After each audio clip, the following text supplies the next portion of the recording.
Hello, പുതിയൊരു വീഡിയോയിലേക്ക് എല്ലാവർക്കും സ്വാഗതം. അപ്പോൾ ഇന്നത്തെ വീഡിയോ എന്ന് പറയുന്നത് എൻ്റെ കിച്ചണിലെ കുറച്ച് ഏരിയാസൊക്കെ ഞാൻ ഓർഗനൈസ് ചെയ്യാൻ വേണ്ടി ട്രൈ ചെയ്തിട്ടുണ്ട്. അപ്പോൾ അത് ഒന്ന് ഷെയർ ചെയ്യാണ് കേട്ടോ. എല്ലാ ഏരിയാസും ഓർഗനൈസ്ഡ് ആയിട്ടൊന്നുമല്ല ഇരിക്കുന്നത്. കുറച്ചൊക്കെ ഒന്ന് ക്ലീൻ ചെയ്ത് ഒതുക്കാൻ വേണ്ടി ട്രൈ ചെയ്തിട്ടുണ്ട്. അപ്പോൾ ആ ഒരു കാര്യം ഞാൻ നിങ്ങളായിട്ട് ഷെയർ ചെയ്യുന്നതാണ്. ഇതൊരു സീരീസായിട്ട് ചെയ്യാമെന്നാണ് ഞാൻ വിചാരിക്കുന്നത്. എന്തായാലും ഒരു സെക്കൻഡ് പാർട്ട് ഉണ്ടാവും. അപ്പോൾ ഇതൊരു ഫസ്റ്റ് പാർട്ടാണ്. അപ്പോൾ നമുക്ക് പെട്ടെന്ന് തന്നെ എന്തൊക്കെ കാര്യങ്ങളാണ് ചെയ്തതെന്ന് നോക്കാം. ഈ ഒരു ഏരിയയാണ് കേട്ടോ ഇന്ന് ഫസ്റ്റ് നമ്മൾ ചെയ്യുന്നത്. അപ്പോൾ ഈ ഒരു ഏരിയയിൽ 2 വിക്കർ ബാസ്ക്കറ്റ് ഉണ്ട്. നമ്മൾ ഈ ഓണിയനും പൊട്ടറ്റോയും ഒക്കെ ഇടത്തില്ലേ, അതും പിന്നെ പുൾ ഔട്ട് ഡ്രോയേഴ്സും ഉണ്ട്. അപ്പോൾ ഞാൻ മെയിൻലി ഇതിൽ നമ്മൾ പർച്ചേസ് ചെയ്ത് കൊണ്ടുവരുന്ന ഗ്രോസറി അറേഞ്ച് ചെയ്ത് വെക്കുകയാണ് കേട്ടോ ചെയ്യുന്നത്. അപ്പോൾ ഞാൻ അതിനകത്ത് ഷീറ്റൊന്നും ഇട്ടിട്ടുണ്ടായിരുന്നില്ല. കുറച്ച് ഏരിയാസിൽ ഷീറ്റ് ഇട്ടിട്ടുണ്ടായിരുന്നു. അപ്പോൾ സാധനങ്ങളൊക്കെ മാറ്റി ഷീറ്റ് ഇടണം. പിന്നെ അതിന് ശേഷം സാധനങ്ങൾ അറേഞ്ച് ചെയ്ത് വെക്കണം. അപ്പോൾ അത് ആദ്യം ചെയ്യാം.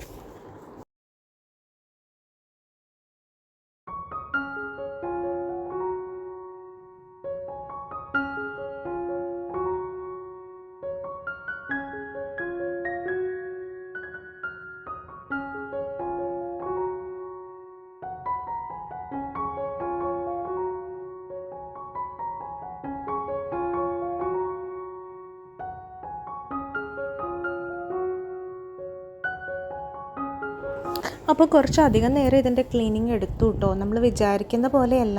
ഓരോ ബാസ്ക്കറ്റും എടുത്ത് അതിൻ്റെ അകം ക്ലീൻ ചെയ്ത് പിന്നെ എനിക്ക് അതിൻ്റെ ഷീറ്റ് കട്ട് ചെയ്തിടാനുണ്ടായിരുന്നു. പിന്നെ ഒരുപാട് കാറ്റഗറൈസ് ചെയ്തൊന്നുമല്ല ഞാൻ വെച്ചേക്കുന്നത്. ജസ്റ്റ് ചില ഉണ്ടായിരുന്ന ബാസ്ക്കറ്റ്സൊക്കെ വെച്ചിട്ട് എല്ലാത്തിലുമായിട്ട് ഇങ്ങനെ എല്ലാം കാണുന്ന രീതിയിലാണ് കേട്ടോ. ഇങ്ങനെ എനിക്ക് എടുക്കാനും എളുപ്പമുണ്ട് ഇങ്ങനെ വരുമ്പോഴത്തേനും. അപ്പോൾ ഇങ്ങനെ 2-3 ഡ്രോയേഴ്സിലായിട്ടാണ് വെച്ചിരിക്കുന്നത്. പിന്നെ ഞാൻ ചെയ്യുന്നത് എന്താണെന്ന് വെച്ചാൽ ഫ്രിഡ്ജിൻ്റെ പുറത്ത് തന്നെ ഒരു മാഗ്നറ്റിക് ബോർഡുണ്ട്. അപ്പോൾ അതിൽ കഴിയുന്ന സാധനങ്ങൾ, ഇപ്പോൾ ഇതിൽ നിന്ന് സാധനങ്ങൾ എടുക്കുമ്പോൾ നമുക്കറിയാമല്ലോ സാധനങ്ങൾ തീരുന്നത്.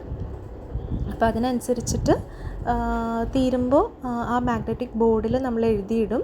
പിന്നെ നെക്സ്റ്റ് ടൈം പർച്ചേസിന് പോകുമ്പോൾ ആ ഒരു ലിസ്റ്റും കൊണ്ടായിരിക്കും പോകുന്നത്. പിന്നെ ഒത്തിരി ഞാൻ എല്ലാതും ഒരു ബോട്ടിൽസിലാക്കി വെച്ചിട്ടില്ല. കുറേയൊക്കെ ഈ പാക്കറ്റ്സിൽ തന്നെയാണ്.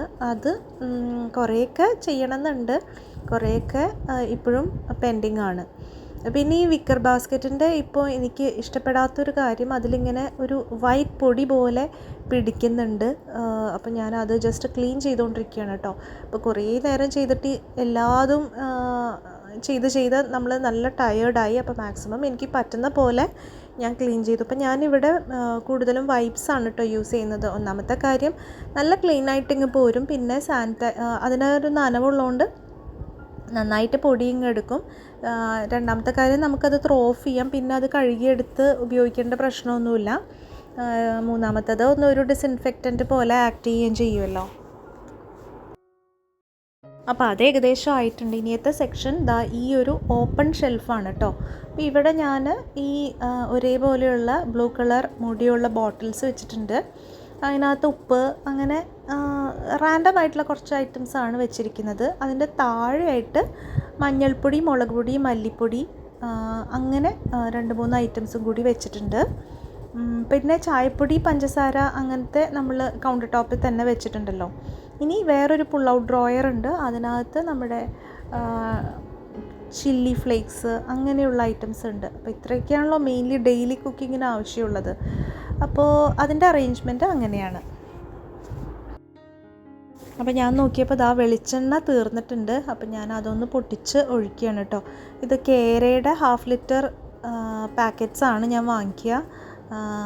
അപ്പം ഈ ഒരു ബോട്ടിലിൽ അത് കറക്റ്റായിരിക്കും. പിന്നെ ഈ ഒരു ട്രേയിലാണ് ഞാൻ ഓയിൽ ബോട്ടിൽ, പിന്നെ നമ്മുടെ ശർക്കര, അങ്ങനെ എന്തെങ്കിലുമൊക്കെ എസെൻഷ്യലായിട്ട് നമുക്ക് വേണ്ട സംഭവങ്ങൾ ഈ ഒരു ട്രേയിലാണ് വെച്ചിരിക്കുന്നത്. പിന്നെ നമ്മുടെ എന്താ പറയുക, ടീ ആൻഡ് ഷുഗറിന് നമ്മുടെ ഹോം സെൻറ്റർ ബോട്ടിൽസ് ഉണ്ടല്ലോ, അതും വെച്ചിട്ടുണ്ട്. ഇത് രണ്ടുമാണ് മെയിൻലി നമ്മുടെ സ്റ്റൗവിൻ്റെ സൈഡിൽ വെച്ചേക്കുന്ന അറേഞ്ച്മെൻറ്റ്സ്. അപ്പോൾ ഈ ഒരു ബോട്ടിൽസ് യൂസ് ചെയ്യാൻ നല്ലതാണോ എന്ന് ഡൗട്ട് ഉണ്ടായിരുന്നു. എനിക്ക് അത്യാവശ്യം കുഴപ്പമൊന്നുമില്ല. ടീ ഞാൻ ഡെയിലി ബേസിസിൽ യൂസ് ചെയ്യുന്നതാണ്. ഉറുമ്പ് വരുന്നത് ഒഴിവാക്കാൻ ഗ്രാമ്പ് ഇട്ട് വയ്ക്കും. അടുത്തത് ഈ ഒരു ഡ്രോയറാണ്. ഇതിലാണ് ഞാൻ എൻ്റെ സ്റ്റീൽ പാത്രങ്ങൾ, ചെറിയ ചെറിയ സ്റ്റീൽ പാത്രങ്ങളൊക്കെ വെക്കുന്നത്. അപ്പോൾ ഇത് അത്യാവശ്യം ക്ലട്ടേർഡായിട്ട് ഇരിക്കുകയാണ്. അപ്പോൾ ഞാൻ ഇതൊന്ന് അറേഞ്ച് ചെയ്യാമെന്ന് വിചാരിച്ച് എല്ലാം തന്നെ എടുത്ത് മാറ്റുകയാണ് കേട്ടോ.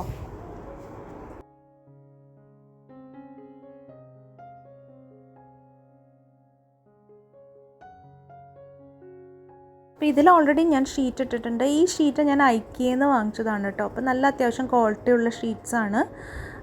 അപ്പം ഷീറ്റ് ഇട്ടതുകൊണ്ട് തന്നെ ഇതിൻ്റെ താഴെ വൈറ്റ് കളറാണല്ലോ, അല്ലെങ്കിൽ നമുക്ക് എന്തെങ്കിലുമൊക്കെ കളറായി കഴിഞ്ഞാൽ പിന്നെ പാടായിരിക്കും. കുറച്ച് എന്തൊക്കെയോ ആയിട്ടുണ്ട്. അപ്പോൾ ഞാനത് ജസ്റ്റ് ഒന്ന് റബ്ബ് ചെയ്തതിന് ശേഷം നമ്മുടെ ഷീറ്റ് ഇട്ട് കൊടുക്കുകയാണ്.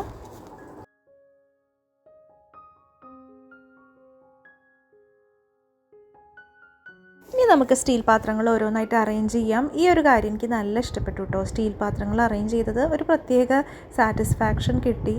ഇങ്ങനെ കുട്ടി കുട്ടി സാധനങ്ങൾ ഇങ്ങനെ ഓരോന്നോരോന്നായിട്ട് അറേഞ്ച് ചെയ്ത് വന്നപ്പോഴത്തേനും ഒരു രസമുണ്ടായിരുന്നു. മുന്നേ ഇരുന്നിരുന്നതിനേക്കാളും അത്യാവശ്യം ഓർഗനൈസ്ഡ് ആയിട്ട് എടുത്തു വയ്ക്കാൻ പറ്റി. ഇനി നമുക്ക് പ്ലാസ്റ്റിക് പാത്രങ്ങൾ ഈ ഒരു രീതിക്ക് ഞാൻ അറേഞ്ച് ചെയ്ത് വെച്ചിട്ടുണ്ട്. ഈ ഒരു ഭാഗം ഇച്ചിരി തട്ടുകളില്ലാത്തൊരു ഇതായതുകൊണ്ട് മേലേക്ക് മേലെ അറേഞ്ച് ചെയ്ത് വെക്കാൻ പ്ലാസ്റ്റിക് ബോക്സസ് ആകുമ്പോൾ നമുക്ക് വെക്കാമല്ലോ. അപ്പോൾ ഞാനതങ്ങനെ അറേഞ്ചാക്കി വെച്ചു. അതുപോലെ തൊട്ടിപ്പുറത്തെ സെക്ഷനിൽ സിങ്കിൻ്റെയൊക്കെ മുകളിലുള്ളൊരു സെക്ഷനിലും നമുക്ക് കുറച്ച് പ്ലാസ്റ്റിക് ബോക്സസ് ഉണ്ട്. ആ ഒരു ഗ്രീൻ മൂടിയുള്ളതും ഐക്കിയെന്ന് ഒരു വലിയ സെറ്റായിട്ട് വാങ്ങിയ പാത്രങ്ങളാണ്. അതിൻ്റെ കുറച്ച് നമ്മുടെ ഫ്രിഡ്ജിനകത്ത്, ഫ്രിഡ്ജ് സ്റ്റോറേജ് ആണ് കേട്ടോ മെയിൻലി ഞാൻ ഉദ്ദേശിച്ചേക്കുന്നത്. ഇതാണ് നമ്മുടെ സിങ്കിൻ്റെ മേലെയുള്ള ഏരിയ. ഇവിടെ നമുക്ക് ഇഷ്ടംപോലെ പ്ലേറ്റ്സും ഗ്ലാസസും അതുപോലെ കപ്പുകളും വെക്കാൻ പറ്റും. അപ്പോൾ ഇതാണ് ഞാൻ മെയിൻലി ഈ ഐറ്റംസ് വെക്കാൻ വേണ്ടിയിട്ട്. അതുപോലെ ചില മൂടികൾ, സ്റ്റീൽ മൂടികളും ഗ്ലാസ് മൂടികളും കൂടി ഞാൻ വെക്കാറുണ്ട്. അത്യാവശ്യം നല്ല സ്ട്രോങ് ആയതുകൊണ്ട് തന്നെ കുറച്ചധികം പാത്രങ്ങൾ നമുക്ക് ഈസി ആയിട്ട് വെക്കാം. ഇനി കൗണ്ടർ ടോപ്പിൻ്റെ ഈ ഒരു സൈഡിലാണ് ഞാൻ എയർ ഫ്രയർ വെച്ചേക്കുന്നത്. പിന്നെ ഒരു വുഡൻ ട്രേയിൽ കുറച്ച് വാട്ടർ ബോട്ടിൽസ് ഒക്കെ വെച്ചിട്ടുണ്ട്. പിന്നത്തെ ഒരു സെക്ഷൻ എന്ന് പറഞ്ഞാൽ നമ്മുടെ ഫ്രൂട്ട്സിൻ്റെയൊക്കെ ബാസ്ക്കറ്റ്സ് ആണ്. ഇവിടെ അത്യാവശ്യം അധികം ഫ്രൂട്ട്സ് വാങ്ങിക്കാറുണ്ട്. അതുകൊണ്ട് തന്നെ ആ ഒരു കോർണർ തന്നെ ഫ്രൂട്ട്സിന് വെച്ചിരിക്കുകയാണ്. ആ ഒരു ബാസ്ക്കറ്റ് കുറച്ച് പഴയതാണ് എങ്കിലും ഇനി പുതിയത് നല്ലതെന്തെങ്കിലും കാണുമ്പോൾ എടുക്കണം. ഈ ഒരു കോർണറിൽ കെറ്റിലാണ് വെച്ചിരിക്കുന്നത്. പിന്നെ അടുത്ത കോർണറിൽ ഈ ഒരു റൈസ് കുക്കർ. ഈ ഒരു വിൻഡോയിൽ ഒരു കുട്ടി ക്ലോക്കും പിന്നെ ഈ ഒരു കുട്ടി ആർട്ടിഫിഷ്യൽ പ്ലാന്റും ഉണ്ട്. ഈ അടുത്തൊരു ഗിഫ്റ്റ് കിട്ടിയൊരു പോട്ടാണ് കേട്ടോ അത്. അപ്പോൾ അതില്ലാതെ ഇങ്ങനെയും വെക്കാം. ഈ പോട്ടിനകത്ത് വെച്ചിട്ടും അത് നല്ല ഭംഗിയുണ്ട്. ഈ ക്ലോക്ക് വർക്ക് ചെയ്യാത്ത ക്ലോക്കാണ് കേട്ടോ, പക്ഷെ അത് നല്ല ഭംഗിയായതുകൊണ്ട് ഞാൻ ഇതുവരെ അതെടുത്ത് മാറ്റിയിട്ടില്ല. പിന്നെ ഈ ഫ്രിഡ്ജിൻ്റെ സൈഡിൽ ഈ ഒരു കോർണറിൽ കുറച്ച് അത്യാവശ്യം സാധനങ്ങളുണ്ട്. ഒരു വുഡൻ ട്രേ ഉണ്ട്, 2 വുഡൻ ട്രേ ഉണ്ട്. അതിൽ കുറച്ചധികം സാധനങ്ങളൊക്കെ ഉണ്ട്. കുറച്ച് ആ വുഡൻ ട്രേയിൽ എങ്ങനെയാണെന്ന് വെച്ചാൽ നമുക്ക് എന്തെങ്കിലും ക്ലട്ടേർഡായിട്ട് വരുന്ന സാധനങ്ങൾ ഉണ്ടെങ്കിൽ ഞാനപ്പോൾ ഈ ട്രേയിനകത്തോട്ട് വെക്കും. ബേസിക്കലി നമ്മൾ നിരത്തിയിടാതെ ആ ഒരു ട്രേ ആയിരിക്കും പിന്നെ നമ്മൾ ക്ലീൻ ചെയ്യേണ്ടത്. പക്ഷേ നമ്മൾ ആ ഒരു ട്രേയും ഇടയ്ക്കിടയ്ക്ക് ഡീക്ലട്ടർ ചെയ്ത് നീറ്റാക്കി സൂക്ഷിക്കണം. അപ്പോൾ ഇതൊക്കെയാണ് നമ്മുടെ കിച്ചണിലെ കുറച്ച് ഏരിയാസിൻ്റെ ഒരു അറേഞ്ച്മെൻറ്റ്സ്. നിങ്ങൾക്ക് ഇഷ്ടമായി എന്ന് വിചാരിക്കുന്നു. അപ്പോൾ ഇനിയും കുറച്ചുകൂടി ക്ലീനിങ് ആൻഡ് അറേഞ്ച്മെൻറ്റ്സ് വരുന്നുണ്ട്. എന്തായാലും ഒരു പാർട്ടും ഉണ്ടാവും. പാർട്ട് 3 ഉണ്ടോ എന്നുള്ളത് എനിക്കറിയില്ല. അപ്പോൾ എന്തായാലും അടുത്ത അറേഞ്ച്മെൻറ്റ്സ് ആയിട്ട് നമുക്ക് വേറൊരു വീഡിയോയിൽ കാണാം. അതുവരേക്കും ബൈ.